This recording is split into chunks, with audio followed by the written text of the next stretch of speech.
மொறு மொறுன்னு முந்திரி பருப்பு பண்ருட்டியிலிருந்து நேரடி விற்பனை. பெரிய பெரிய பருப்பு, தரமான பருப்பு. Order now.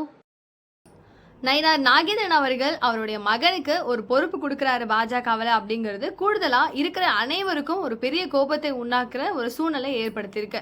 நிர்மலா சீதாராமன் அவர்கள் அண்ணாமலையை பத்தி சில விமர்சனங்கள் கொடுத்த விஷயம், அதாவது ஒரு கூட்டம் நடந்துச்சு இல்லையா, அந்த ஒரு இடத்துல அவர் ஏதோ தவறுதலா அண்ணாமலை அவர்களை பத்தி பேசியிருக்காங்க அப்படிங்கிற ஒரு விஷயம் பாத்தீங்க அப்படின்னா இன்னைய வரைக்கும் கொழுந்து விட்டு எரியுது. இதற்கான ஒரு பதிலடியா தொண்டர்கள் என்ன கொடுக்குறாங்க அப்படிங்கறத பத்தியும் கொஞ்சம் டீட்டெயிலா டீகோட் பண்ண போறேன். எல்லாத்தையுமே ஸ்கிப் பண்ணாம லாஸ்ட் வரையும் பாருங்க. அண்ட் அரசியல்ல இன்னைக்கான சூப்பரான விஷயங்கள் என்ன அப்படிங்கறத பத்தி தான் ஃபுல்லாவே டீகோடா இருக்க போகுது. அண்ட் அனைவருக்கும் வணக்கம். நீங்க பாத்துட்டு இருக்கிறது கல்கரி நியூஸ் அண்ட் நான் தீபிகா.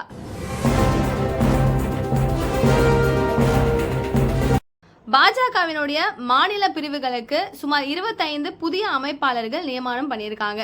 ஸோ இவங்களை எல்லாரையுமே எப்படி செட் பண்ணியிருக்காங்க அப்படிங்கிறது பாஜக ஒரு லிஸ்டே போட்டிருக்காங்க. இவங்கெல்லாம் செலக்ட் ஆயிருக்காங்க, இவங்கெல்லாம் இந்த இதுக்காக நாங்கள் பண்ணியிருக்கோம், இந்த ஒரு திட்டத்தில் இவங்க பார்த்துப்பாங்க, இந்த அமைப்பை இவங்க பார்த்துப்பாங்க அப்படின்ற மாதிரி ஒரு அணிகள் வகுப்பில் ஒரு 25 நபர்களுக்கு மேற்பட்டவர்களை செலக்ட் பண்ணியிருக்காங்க.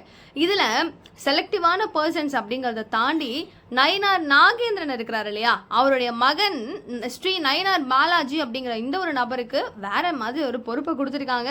இது கொடுத்ததுல பல பேருக்கு சந்தோஷம். அப்ப பரவாயில்ல, நம்ம தலைவருக்கு அப்புறம் அவருடைய மகனும் திரும்பவும் பாஜகவில் ஒரு நல்ல பொறுப்புல இருக்காரு அப்படின்னு சொல்லிட்டு காலரை தூக்கி விட்டு சந்தோஷப்படுற ஒரு கூட்டம் இருக்கிற இந்த ஒரு சூழ்நிலையில அண்ணாமலை அவர்களுக்கான பதவியை ஏன் கொடுக்கல, அவருக்கெல்லாம் நீங்க கொடுத்துட்டு இருக்கீங்க, அப்ப அண்ணாமலை என்ன வெத்தா அப்படிங்கிற மாதிரி தொண்டர்களும் ஆதரவாளர்களும் கிழிச்சிட்டு இருக்காங்க. அண்ட் இப்போ அவருடைய மகன் ஸ்ரீ நயினார் பாலாஜி அவர்களுக்கு நெல்லை வடக்குல விளையாட்டு மற்றும் திறன் மேம்பாட்டு பிரிவுக்கான பதவி தரப்பட்டிருக்கிற இந்த ஒரு நிலையில தான் தொண்டர்களும் ஆதரவாளர்களும் இப்போ அண்ணாமலைக்கான ஒரு சப்போர்ட்டாகவும் நயினார் அவர்களுடைய ஒரு அப்போசிட்டாகவும் மாறிட்டு இருக்காங்க. ஸோ இப்போ வரைக்கும் யோசிச்சு பார்த்தோம் அப்படின்னா எனக்கு எந்த கட்சியும் தேவையில்லை, எனக்கு எதுவுமே தேவையில்லை, எனக்கு பாஜக வேணும், எனக்கு இதுலயாவது ஒரு நல்ல பொறுப்பை கொடுப்பாங்க அப்படின்னு சொல்லிட்டு விஜயதாரணி என்ன பண்ணாங்க, இங்கே சேர்ந்தாங்க. அவங்களுக்கான பொறுப்பு இன்னைய தேதி வரைக்கும் கொடுத்துருக்காங்களா அப்படின்னு கேட்டால் கிடையாது. இப்போ வந்தவங்க, சமீபத்தில் வந்தவங்க அப்படின்னு மாற்றி மாற்றி அவங்களுடைய வம்சாவளியாக இருக்கிற நபர்களை மட்டும் ஒரு நல்ல பதவியில் உட்கார வைக்கிற பாஜகவில் எப்போவுமே இல்லாத ஸ்ட்ராட்டஜிக்கெல்லாம் இப்போ ஏன் புதுசாக கொண்டு வரீங்க அப்படிங்கிற மாதிரி உள்ள இருக்கிற நபர்களுக்கும் சம கோவம் வருது. விஜயதாரணி போன்ற நிறைய நபர்கள் உள்ள இருந்தும் இன்னமும் ஸ்டில் இருக்கிறாங்க அப்படிங்கிற சூழ்நிலையில அவங்களுக்கான ஒரு அங்கீகாரம் ஏன் இல்லைன்னு பல கேள்விகள் அங்கே எழுது. பட் மீதம் இருக்கிற பாஜகவினுடைய ரொம்ப தீவிர தொண்டர்கள் சொல்ற விஷயம் என்னன்னா, நம்ம பதவிக்காக இங்கே வேலை பார்க்கக்கூடாது, இது கட்சி, நம்ம கட்சியினுடைய கோட்பாடு என்ன, பண்பு என்ன அப்படிங்கிறது தெரிஞ்சு நம்ம வெயிட் பண்ணுவோம், நம்மளுக்கான ஒரு வழி வரும், நம்மளுக்கான ஒரு கதவு திறக்கப்படும், அந்த நேரத்தில் நமக்கான பதவி கண்டிப்பாக நம்மளுடைய டெல்லி தலைமை முடிவு பண்ணி நம்மளுக்கான ஒரு பதவியை கொடுப்பாங்க. அதுக்குள்ளே பெரிய அளவில் ஐயோ எனக்கு பதவி இல்லை, நான் வேலை செய்ய மாட்டேன் அப்படின்னு சொல்லி நினைக்கிறதுலாம் ரொம்ப ரொம்ப தப்பான விஷயம், அப்படி பண்ணாதீங்க அப்படின்ற அளவுக்கு விஜயதாரணிக்கு ஒரு பக்கம் ஒரு மாதிரி இம்பேக்டை கிரியேட் பண்ணிட்டு இருக்காங்க, ஃபீல் பண்ணாதீங்க அப்படின்னு சொல்லிட்டு. பட் ஸ்டில் அண்ணாமலைக்கு கொடுக்கலையேன்ற ஒரு ஆதங்கம் பார்த்தீங்கன்னா ரொம்ப அதிக அளவில் இருக்குது.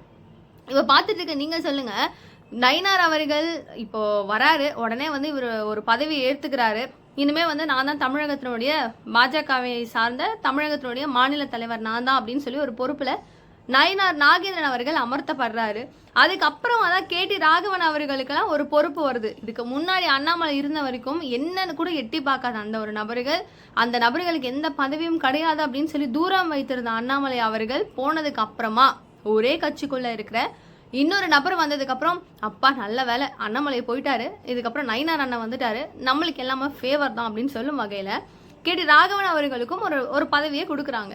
ஸோ இதுல இங்க என்ன யோசிக்கிறாங்க எல்லாரும் அப்படின்னா, ஒரே கட்சி தான், நிறைய தொண்டர்கள், எல்லாருக்குமே ஒரே ஒரு கொள்கை அப்படின்னா கட்சியினுடைய மேம்பாடு எப்படி இருக்க போகுது, கட்சியினுடைய வளர்ச்சி எப்படி இருக்க போகுது, 2026 தேர்தலில் கூட்டணி கட்சியாகவே இருந்தாலும் நம்மளுடைய கான்ட்ரிபியூஷன் என்ன, நம்ம என்ன பண்ண போறோம் அப்படிங்கிற மாதிரி பல கேள்விகளோடையும் நிறைய விஷயங்களோடையும் அதை தாண்டி ஓடிக்கிட்டு இருக்கிற இந்த ஒரு சுச்சுவேஷன் நபர்கள் இருக்கிற ஒரு சூழ்நிலையில அண்ணாமலை இவ்வளோ ஒரு யோசிச்சு பார்த்தோம்னா தமிழகத்தில் ஒரு 3% இங்க ஒரு சிங்கிள் டிஜிட்ல இருந்த ஒரு வாக்கு வங்கி பாஜகவெல்லாம் இருக்கா அப்படின்னே தெரியாத இருந்த ஒரு சூழ்நிலையில பாஜக இங்கே தான் இருக்கு அப்படின்னு சொல்லி தூக்கி நிறுத்தி டபுள் டிஜிட்டில் எங்கே 11% 13% வரைக்கும் கிட்டத்தட்ட ஏறி இருக்கு இவரால் மட்டும்தான் அப்படிங்கிறது குறிப்பிடத்தக்கது. ஸோ மாபெரும் வளர்ச்சி கொடுத்த அண்ணாமலைக்கு நீங்கள் பதவியை கொடுக்கலையே, அப்போது அவர் இருக்கிற வரைக்கும் அப்படியே கப்பு சிப்புன்னு இருந்துட்டு நயினார் அவர்கள் வந்ததுக்கப்புறம் அப்படியே ஒருத்தவங்களா கூட்டமாக களமிறங்கிறது ஏன்? அப்போ இது முழுக்க முழுக்க நீங்கள் விமர்சனம் பண்ணுற மாதிரி திமுக அப்படிங்கிறது ஃபேமிலி பாலிடிக்ஸ். ஆப்வியஸாக வி ஆல் நோ. இப்போ உதயநிதி ஸ்டாலின்லேருந்து ஆரம்பித்து கருணாநிதி அவர்கள், ஸ்டாலின் அவர்கள், உதயநிதி ஸ்டாலின் அவர்கள், அப்படியே கனிமொழி, அப்படியே அவங்க குடும்பம் மொத்தமும் டோட்டலாக வேறு எதுவுமே பிஸ்னஸ் கிடையாது. எனக்கு முழுக்க பாலிடிக்ஸ் அப்படின்னு இதை வந்து மேஜராக வச்சுக்கிட்டு சைடில் நிறைய விஷயங்கள் நடக்கும். ஆனால் பாஜகவில் அப்படி இருக்காது அப்படின்னு சொல்லிட்டு ஒரு பெருமை பீத்திட்டு இருக்கிற இந்த ஒரு சூழலில் நயினார் அவர்கள் அவங்களுடைய மகனுக்கு இவ்வளோ பெரிய ஒரு பொறுப்பை கொடுக்குறாரு அப்படின்னா, இன்னைய நாள் வரைக்கும் மாநில தலைவராக இருந்துட்டு சிறப்பு மிக்க ஒரு தொண்டை ஆட்டிட்டு போனாரு. இன்னை வரைக்கும் அவருக்கான ஒரு பதவி கொடுக்கல, அவருக்கான ஒரு அங்கீகாரம் கொடுக்கல. அப்போ எடப்பாடியாரை நீங்கள் சப்போர்ட் பண்ணி அவருக்காக நாங்கள் எல்லாமே பண்ணுவோன்னு சொல்லிட்டு இவரை நீங்கள் தூக்கி எறிஞ்சிட்டீங்கல்ல அப்படிங்கிற ஒரு ஆதங்கத்தோட இன்னைய வரைக்கும் மக்களுடைய கூப்பாடு இருந்துட்டு இருக்கு. இந்த சுச்சுவேஷனில் அண்ணாமலைக்கு பதவி வேணும் அப்படின்னு ஒரு புறம் வந்து எல்லாரும் ஸ்ட்ராங்காக ஸ்டபனாக நின்னாலும், அண்ணாமலையினுடைய வார்த்தை அப்படிங்கிறது எனக்கு எந்த பிரச்சனையும் இல்லை, நான் அடிமட்ட தொண்டன், நான் இன்னைக்கும் கட்சியினுடைய வளர்ச்சியை மட்டும்தான் பார்ப்பேனே தவிர எனக்கு பெரிய அளவில் எதுவுமே இன்ட்ரெஸ்ட் கிடையாது, நான் கட்சிக்காக என்னுடைய தலைவர்களுக்காக நான் வேலை பார்க்குறேன், எனக்கு எந்த பதவியும் முக்கியம் இல்லை அப்படின்னு சொல்லிட்டு இன்னை வரைக்கும் கட்சியில் எந்தவித பதவியும் எனக்கு வேண்டாம் அப்படின்னு சொல்லி தட்டி தூரம் வச்சுக்கிட்டு இருக்கிற அண்ணாமலை அவர்கள் அவருடைய பாராட்டும் அவருடைய பெருமையும் ஒரு வார்த்தையிலலாம் சொல்லவே முடியாது. பட் ஸ்டில் அவரை மாதிரி இருக்க கற்றுக்கோங்கன்னு விஜயதாரணிக்கு கூட அட்வைஸ்லாம் பண்ணுறாங்கன்னா பார்த்துக்கோங்களேன்.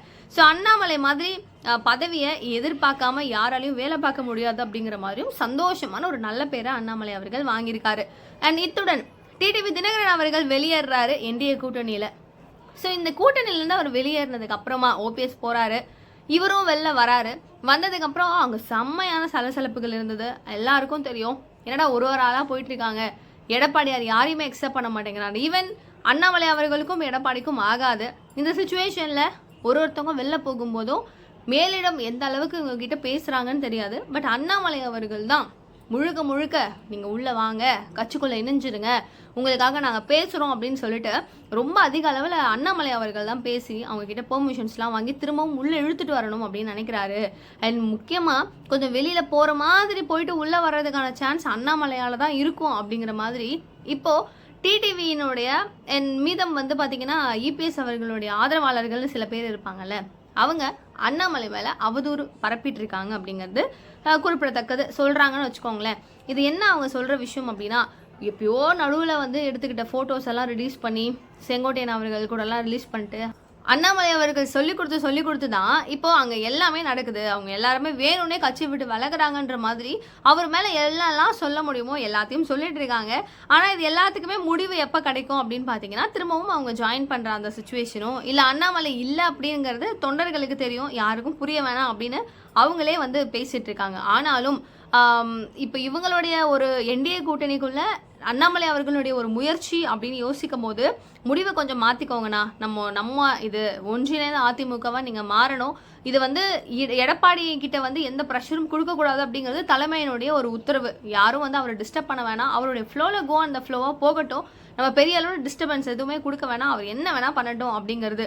ஆனாலும் இதில் முக்கியமான ஆட்கள் எம்ஜிஆர் காலத்துலேருந்து நீங்கள் இருக்கிறீங்க, நீங்கள் இல்லாத ஒரு சூழ்நிலைகள்லாம் இல்லைன்னா எப்படி அப்படின்னா செங்கோட்டையன் அவர்கள்கிட்டலேருந்து ஆரம்பித்து இப்போ பார்த்தீங்க அப்படின்னா மீதம் இருக்கிற ஒரு நபர்கள்கிட்டையும் கொஞ்சம் கெஞ்சி ப்ளீஸ் நீங்களாம் இருங்க அப்படின்னு சொல்லிக்கிட்டு ஒரு மாதிரி ஆப்வியஸாக வந்து ப்ளீஸ் அப்படின்னு சொல்லி கோரிக்கை வைக்கும் வகையில் தான் அண்ணாமலை அவர்கள் கேள்விகளை அவங்கக்கிட்ட கேட்டுட்டு இருக்காரு. அண்ட் அடுத்த கட்டமாக 5 நாளைக்கு முன்னாடி தமிழக பாஜகவினுடைய கூட்டம் ஒன்று நடக்குது. இது நிர்மலா சீதாராமன் அவர்களுடைய தலைமையில். ஸோ இவங்களுடைய தலைமையில் நடக்குது அப்படிங்கும்போது பாஜகவின் பற்றி சில விஷயங்கள் வரும்போது அதில் அண்ணாமலையை பற்றி ஏதோ தவறுதலாக அவங்க பேசியிருக்கிறாங்க. இந்த விஷயம் வந்து ஊடகங்கள் உருட்டும் போது இதெல்லாம் எப்படி அவங்க பேசுறதுக்கு என்ன இருக்கும் இவரை பற்றி அப்படின்னு யோசிக்கிற நிலைமையில கரெக்டாக அண்ணாமலை அவர்களை நோக்கி ஒரு கேள்வி செய்தியாளர் கேட்குறாப்புல, சார் இந்த மாதிரி உங்களை பற்றி ஏதோ பேசியிருக்காங்களாமே அப்படின்னும் போது அவர் ஃபஸ்ட்டு ஸ்கிப் பண்ணிட்டு போனது முதல் தடவை. இதெல்லாம் ரொம்ப சகஜம்ண்ணே, அரசியலில் இதெல்லாம் ரொம்ப சகஜம், எல்லாருக்கும் நம்மளை பிடிக்கணும் அவசியம் கிடையாது, ஒருத்தவங்க ஒரு மாதிரி கிரிட்டிசைஸ் பண்ணுவாங்க, இன்னொருத்த பக்கம் அக்செப்ட் பண்ணிட்டு போவாங்க, அதெல்லாம் நம்ம பெரிய அளவில் எடுத்து போகக்கூடாதுண்ணா, சகஜம் நான் விட்டுருங்கண்ணா அப்படின்ட்டாரு. அப்போ அங்கேயே வந்து ஒரு முற்றுப்புள்ளி வைக்காம கமா வைக்கிறதுக்கான ஒரு விஷயம் நம்மளால நோட்டீஸ் பண்ண முடியுது. அடுத்த கட்டமாக திரும்பவும் வந்து ரீசெண்டாக அவர்கிட்ட திரும்பவும் ஆனால் இதெல்லாம் உண்மையா உங்களை பற்றி இந்த மாதிரி நிர்மலா சீதாராமன் அவர்கள் ஏதோ ஒரு விஷயம் வச்சுருக்காங்களாமே அப்படின்னு சொல்லி வரும்போது திரும்பவும் இவர் சொல்கிற ஒரு விஷயம், இதெல்லாம் நார்மல் தான், அரசியலில் ஒருத்தவங்களை பற்றி ஒருத்தவங்க விமர்சனம் பண்ணுறது அப்படிங்கிறது இருக்கிற விஷயம்தான், கட்சிக்குள்ளேயே இருக்கிறதும் நார்மலான சகஜமான ஒரு விஷயம்தான், அவங்க பேசுகிறாங்க அப்படிங்கிறதுனால அதை யோசித்து என்னுடைய நேரத்தை வீணாக்கிறதுக்கு நான் விரும்பலை. உங்களுக்கும் 24 மணி நேரம் தான், எனக்கும் 24 மணி நேரம் தான், பேசுகிறவங்களுக்கும் 24 மணி நேரம் தான், என்னுடைய டைமை நான் வந்து எப்படி யூட்டிலைஸ் பண்ணுறது அப்படிங்கிறத பற்றி தான் நான் யோசிப்பேன் அப்படின்னு சொல்லிட்டு சொல்லியிருக்காரு.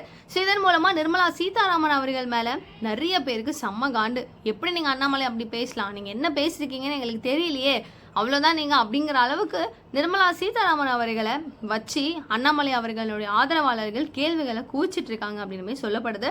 ஸோ ஆல் ஓவர் இன்றைக்கி ரொம்ப ரொம்ப முக்கியமான விஷயங்கள் எல்லாத்தையும் நான் கவர் பண்ணிட்டேன்னு நினைக்கிறேன். இன்கேஸ் ஏதாவது மிஸ் பண்ணியிருக்கேன் அப்படின்னா நெக்ஸ்ட் அப்டேட்ஸில் உங்களுக்கு எல்லாத்தையுமே நான் தெளிவுபட சொல்கிறேன். அண்ட் நிகழ்கால நிகழ்வுகள் உடனே கூட நீங்கள் தெரிஞ்சுக்கணும் அப்படின்னா சேனலை சப்ஸ்கிரைப் பண்ணிக்கோங்க. தேங்க்யூ ஸோ மச் ஃபார் வாட்சிங் திஸ் வீடியோ. பாய்.